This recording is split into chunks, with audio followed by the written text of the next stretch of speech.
हरे कृष्ण, राधे राधे। आज मैं बात करूंगा गंगा दशहरा के बारे में। ये कब आती है, इसकी पूजा सामग्री क्या है, पूजा विधि क्या है और इसकी पूजा कथा क्या है, और इसे हम आसानी से अभी कोरोना के समय में घर पे कैसे कर सकते हैं गंगा दशहरा का पूजन, मैं आपको ये भी बताऊंगा। तो चलिए इस वीडियो की शुरुआत करते हैं। गंगा दशहरा ज्येष्ठ मास की दशमी के शुक्ल पक्ष की तिथि में बनाया जाता है। इसे गंगा जयंती के नाम से भी जाना जाता है, क्योंकि इस दिन गंगा माता धरती पे आई थी। तो चलिए अब हम पूजा सामग्री की बात कर लेते हैं। पूजा सामग्री में आपको चाहिए गंगा जल, आपको नॉर्मल पानी चाहिए, आपको एक बड़ा सा परात चाहिए या बड़ी सी थाली जिसमें आप पानी डालकर गंगा जी का आवाहन कर सकते हैं। आपको शिव जी, हरि विष्णु और गणेश जी का तस्वीर चाहिए। आपको एक पीला वस्त्र चाहिए आसन के लिए, आपको एक चौकी चाहिए, आपको मोली चाहिए, आपको अक्षत, हल्दी, कुमकुम, चंदन चाहिए। आपको 10 प्रकार के फल चाहिए। 10 प्रकार के फल मतलब आपको गिनती में 10 फल चाहिए। आप 10 केले, 10 सेब, 10 आम, जो भी आप लेना चाहें आप ले सकते हैं। आपको 10 घी के दिए चाहिए अगर आप दीपदान करना चाहें, वरना एक घी का दीपक पर्याप्त होगा। और आपको फूल चाहिए। तो चलिए मैं आपको पूजा विधि बताता हूँ। सुबह ब्रह्म मुहूर्त में उठकर ब्रह्म मुहूर्त में उठकर वे सभी कार्यों से निवृत्त होकर आपको पूजा स्थली पे आना है। पूजा स्थली को आप साफ़ सुथरा कर लें। वहाँ पे एक चौकी लगाएं, उस पर पीला वस्त्र बिछाएं, उस पर गणेश जी, श्री हरि विष्णु और भोलेनाथ की तस्वीर को विराजमान करें।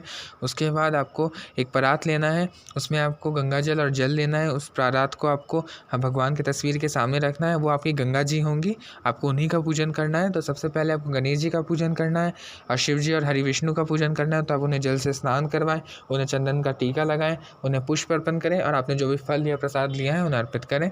उसके बाद आपको गंगा जी का पूजन करना है। गंगा जी के पूजन के लिए भी आपको उन्हें हल्दी कुमकुम लगाना है। गंगा जी में आप पुष्प डाल सकते हैं ओम गंगाए नमः बोलकर।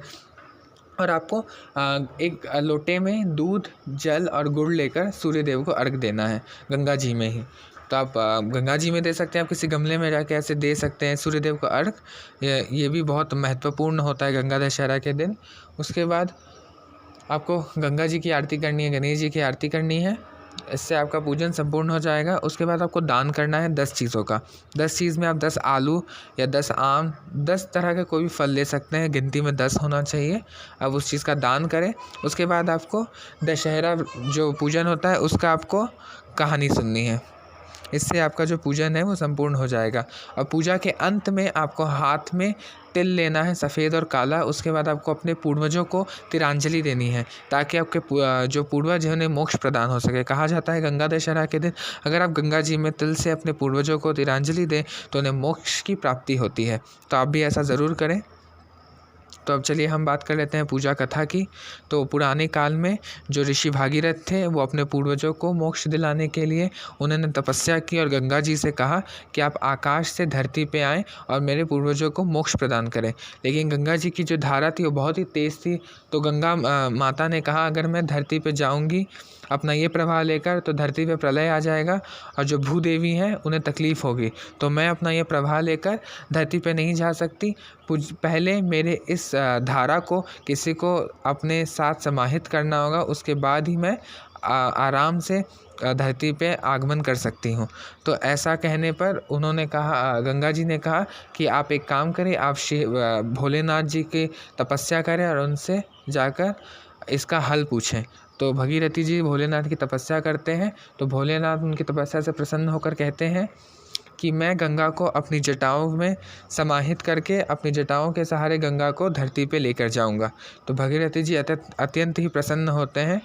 तो गंगा दशहरा उस दिन, जिस दिन गंगा जी धरती पे आई, उस दिन दशमी तिथि थी ज्येष्ठ मास की शुक्ल पक्ष की। तो इसे गंगा दशहरा के रूप में मनाया जाता है। जब गंगा जी धरती पे आईं तो भगीरथी जी के जितने भी पूर्वज थे उन्हें मोक्ष की प्राप्ति हुई। तब भगीरथी जी ने कहा कलयुग में जो भी गंगा दशहरा का उत्सव बनाएगा उनके सभी पाप नष्ट हो जाएंगे, उनके पूर्वजों को मोक्ष की प्राप्ति होगी और उनके जीवन के अंत काल में उन्हें भी वैकुंठ धाम की प्राप्ति होगी।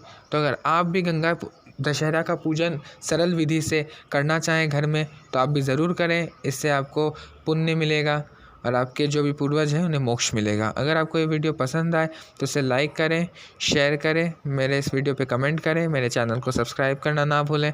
बने रहें मेरे चैनल पे और ऐसी वीडियोस के लिए। जय श्री राधे।